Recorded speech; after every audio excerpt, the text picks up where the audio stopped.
Good morning everyone, welcome back to my channel. আশা করি তোমরা সবাই খুব ভালো আছো আর সুস্থ আছো। বাজে এখন ঘড়িতে 8:30 মতন, আর এখন থেকে ভিডিওটা শুরু করলাম। সকালে আমার বাসি কাজকর্ম হয়ে গেছে, তারপর মিস্টার চক্রবর্তীর জন্য ব্রেকফাস্টও বানিয়ে দিয়েছি, আরও খেয়ে দিয়ে রেডি হয়ে গেছে অফিসে যাওয়ার জন্য। আর এখানে ওর দরকারি জিনিসগুলো আমি এগিয়ে দিলাম প্রত্যেক দিনের মতন, আর এখন সেগুলো নিয়ে চলে যাচ্ছে অফিসে।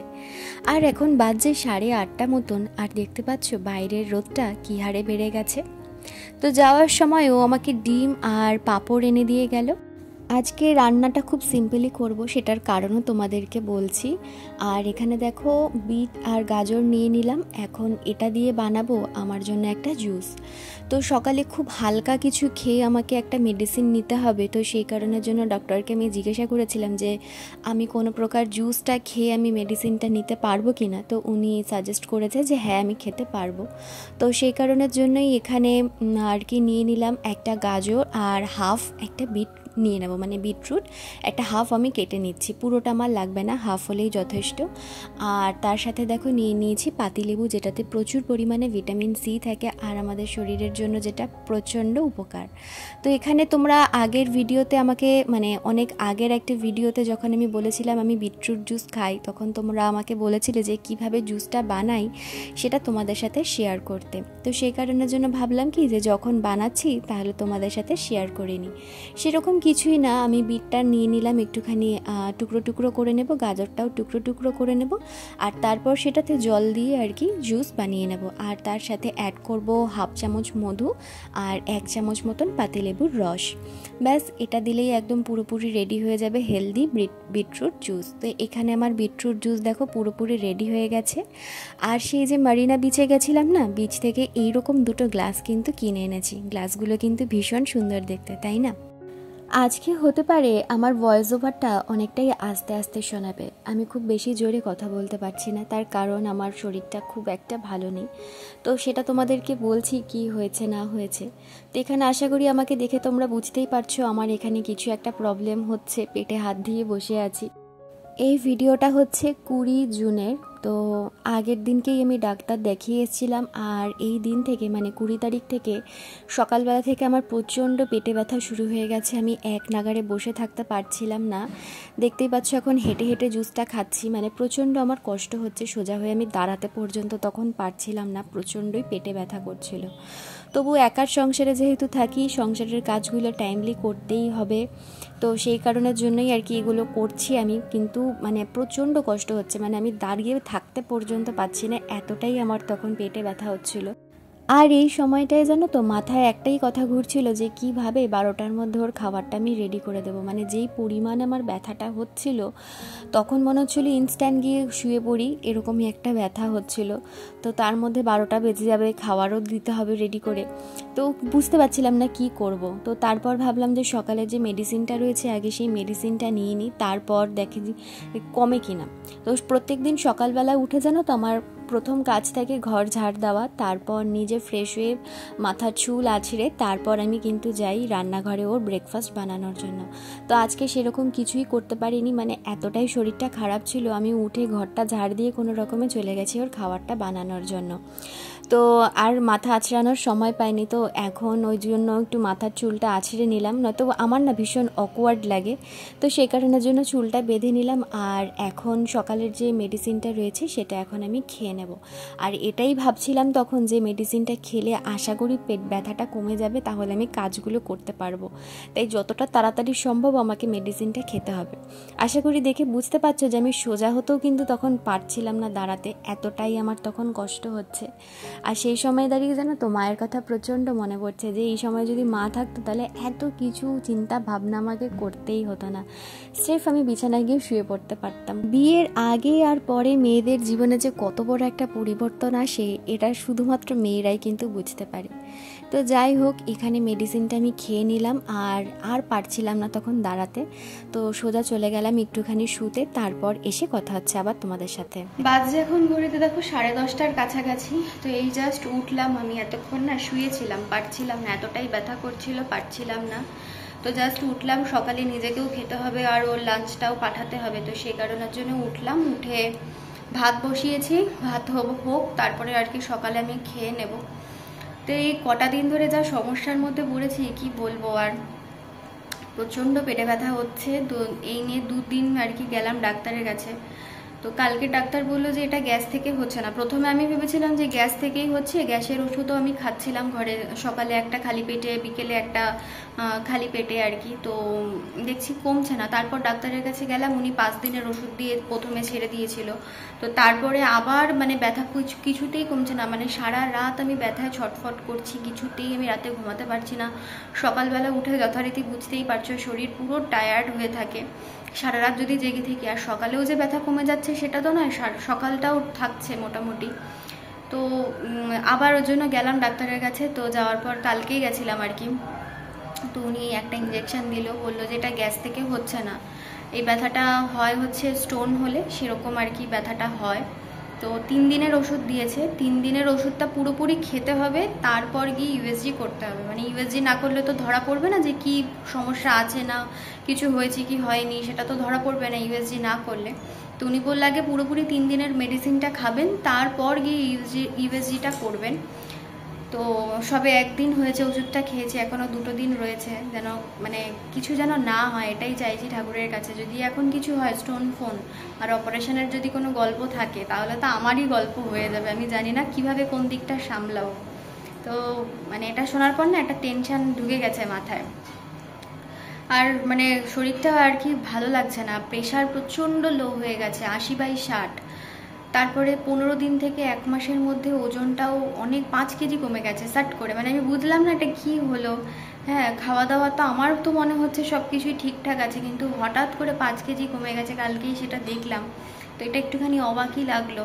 তো সব মিলিয়ে না খুব একটা ভালো সিচুয়েশনের মধ্যে যাচ্ছি না। তো এতদিন তো তোমাদের সাথে কোনো ভিডিও শেয়ার করিনি, তার কারণ একটু মেন্টালি ডিস্টার্ব তো ছিলাম, তারপর ফিজিক্যালি। প্রত্যেক দিন সকালবেলা ঘুম থেকে উঠে এই সমস্যা, 5-6 দিন ধরে তো এই চলছে। আমি 10 দিন হলো ভিডিও আর কি তোমাদের সাথে শেয়ার করিনি, প্রায় 5-6 দিন হয়ে গেছে এরকম ব্যথা আর কি। মানে সারা রাত ধরে ব্যথা, সারা রাত ধরে ব্যথা হচ্ছে। সকালবেলা উঠে আর কি কোনোভাবেই আর কি কাজ করতে পারছি না, কোনো রকমে আর কি রান্নাবান্নাটা করে ওর খাবারটা পাঠিয়ে দিয়ে নিজে শুয়ে পড়ছি, মানে কিছুই আর কি আমি ঠিক করে করতে পারছি না। তো ক্যামেরাটা স্টার্ট করে ভিডিওটাই বা করবো কিভাবে। কালকে রাত্রেবেলা এত সুন্দর ঘুমটা হয়েছে, ঘুমটা হওয়ার জন্য আমি সকালবেলা উঠে ভেবেছি কি যে আমার হয়তো ব্যথাটা সত্যি সত্যি পুরো কমে গেছে, আজকে থেকে ভিডিওটা করব। তো এই যে মানে বেলা বাড়ছে, আমার ব্যথাটাও আস্তে আস্তে বাড়ছে। তো চলো আগে খেয়ে ওষুধটা খেয়ে নেই, কথাও বলতে পারছি না বেশিক্ষণ, বসেও থাকতে পারছি না, বেশিক্ষণ বসে থাকলেই ব্যথাটা শুরু হয়ে যাচ্ছে আবার। তো আগে খেয়ে নিই, তারপর যেটুকুনি যা পারছি ভিডিও তোমাদের সাথে সেটাই শেয়ার করব। তো চলো তোমরা ভিডিওটা দেখতে থাকো। সত্যি কথা বলতে জানো তো, এই সময়টায় খুব ইচ্ছে করছিল যদি কেউ মুখের সামনে একটু খাবারটা দিত, কতই না তখন ভালো হতো। তো যাই হোক, এখানে খেতে বসে পড়েছি, নিয়ে নিয়েছি একটু গরম ভাত আর তার সাথে ডালের বড়া। আর কিচ্ছু দিয়ে আমি খাইনি, মানে আমার খেতে ইচ্ছেই করছিল না, জাস্ট ওষুধটা খেতে হবে বলে আমি খেতে বসেছি। আর ডাক্তার বলেই দিয়েছে যে আপনি যে পরিমাণ খাবার খান সেই পরিমাণের থেকে তুলনায় কম খাবার খেতে হবে, পেট পুরোপুরি ভরা রাখা যাবে না। মানে আমার পেটটা ভরে গেলেই বেশি মানে খেয়ে নিলেই আর কি পেটে ব্যথাটা হচ্ছে। তো এখানে আমার খেতেও প্রচণ্ড কষ্ট হচ্ছিল। তো কি করব, আর কিছু করার নেই। আর এদিকে মিস্টার চক্রবর্তী বারে বারে ফোন করে জিজ্ঞাসা করছিল যে তোমার শরীর ঠিক হয়েছে কি না, বাড়ি থেকেও বারবার ফোন করছে। বুঝতে পারছি সবারই টেনশান হচ্ছে, খারাপ লাগছে, কিন্তু আমার এখানে কিছুই করার ছিল না। তো যাই হোক, ওদিকে খাবারটা খেয়ে নিলাম। আর ও যাওয়ার আগে বারবার করে বলে গেছে যে জয়ী আজকে আমার জন্য কোনো কিছু রান্না করতে হবে না, ফ্রিজে যদি কোনো খাবার থেকে থাকে তুমি সেটা পাঠিয়ে দেবে, নয়তো শুধু ডাল ভাত করে পাঠিয়ে দেবে, আমি মেস থেকে খাবার নিয়ে খেয়ে নেব। ও তো ওর জায়গাটাতে বলে আর কি দায়িত্ব পালন করেছে, কিন্তু আমারও তো একটা খারাপ লাগে না যে ওকে আমি কিভাবে শুধু ডাল ভাত দিয়ে পাঠিয়ে দেব। আমার নিজে খেলেও তো আমার নিজের জন্য রান্নাটা করতে হবে, তাই না? তো ওটাই ভাবছিলাম যে কি রান্না করব। তারপর মনে পড়লো যে ফ্রিজে তো মনে হয় কিছু তরকারি ডাল আছে, আগে ফ্রিজটা খুলে আমাকে দেখতে হবে, কারণ কালকে থেকে আমার সত্যিই শরীরটা খুবই খারাপ ছিল। তো যাই হোক, এখানে ওষুধটা খেয়ে নিলাম। আর আশায় ছিলাম যে ওষুধটা খেয়ে হয়তো আমার ব্যথাটা কমবে, বাট আমি ভুল ছিলাম, একটুও ব্যথা কমেনি। তো তারপর দেখলাম এখানে ফ্রিজে ডাল আছে, আর তার সাথে উচ্ছে চচ্চড়ি আছে, আর তার সাথে রয়েছে দেখো এখানে আলু পটলের তরকারি। তো এগুলোই বের করে নিলাম, ভাবলাম আজকে এগুলো দিয়েই চালিয়ে দিই। আর আমি পারছি না আজকে রান্নাবান্না কিছু করতে, তো খাওয়ার যখন আছে গরম করে এটা দিয়ে আজকে চালিয়ে দিই। দেখো ব্রেকফাস্টে এই লাঞ্চে দিয়ে দিয়েছি আলু পটলের তরকারি, ডিমের অমলেট, ডাল, উচ্ছে চচ্চড়ি আর পাঁপড় ভাজা। আশা করি দুপুরবেলা এটা দিয়ে ওর হয়ে যাবে। আর আজকে বলে গেছে আস্তে আস্তে একটু লেট হবে, মানে সপ্তাহে একদিন করে ওকে নাইটে থাকতে হয়, তো সেই কারণের জন্য এই মুড়ির প্যাকেটটা না আমাদের এই পাশের দোকানটায় পাওয়া যাচ্ছিলো, ঝাল মুড়ি আর কি। তো এই প্যাকেটটা ওকে আমি দিয়ে দিচ্ছি যাতে সন্ধেবেলাও কিছু খেতে পারে, কারণ ও খাবে খাবে করে না তখন আর অফিস থেকে বেরোতে পারে না, কোনো দিন খাবার খায়, কোনো দিন সন্ধেবেলা খায় না। তো সেই জন্য ওকে এটা দিয়ে দিলাম যাতে সন্ধেবেলাও খেয়ে নিতে পারে। খালি পেটে থাকা বেশিক্ষণ একদমই ভালো নয়, আমি এগুলো খুব মেনটেন করি জানো তো। তো এখানে ওর লাঞ্চ বক্সটা প্যাক করে দিয়েছি। তারপর দেখলাম যে একটুখানি ব্যথাটা কমেছে, ভাবলাম যে ঘরের কাজগুলো একটুখানি করে নিই। দেখো একার সংসারে থাকলে না শরীর খারাপ হবে, মন খারাপ হবে, সব কিছু হবে, কিন্তু কাজকর্ম থেকে না বিরতি নেওয়া যাবে না, কাজকর্ম করতেই হবে, এটাই হচ্ছে একটা বড় ব্যাপার। তবে আমার মনে হয় একা সংসার হলে আর তারপর যদি শরীর খারাপ হয় তাহলে সংসারের কিছু বেসিক কাজকর্মগুলো করাই ভালো।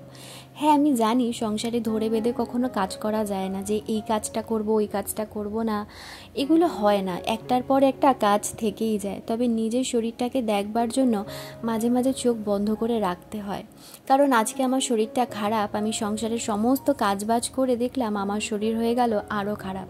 আমি এগুলোর একদম পক্ষপাতী নেই, যেটুকুনি করার দরকার সেটুকুনি করলাম, তারপর শরীর সুস্থ হলে এ থেকে জেড পর্যন্ত সংসারে যা যা কাজ থাকে সেগুলো না হয় করে ফেলবো। এই শরীর খারাপের সময়টাই জানো তো 2 বছর আগে হওয়া সেই টাইফয়েড আর ব্লাড ইনফেকশনের কথাটা মনে পড়ে গেল। কতটাই না কষ্ট সহ্য করেছিলাম তখন আমি একা বলবো না, আমরা দুজন, কারণ তখন পরিস্থিতিতে আমরা দুজনেই ছিলাম খারাপ পরিস্থিতিতে।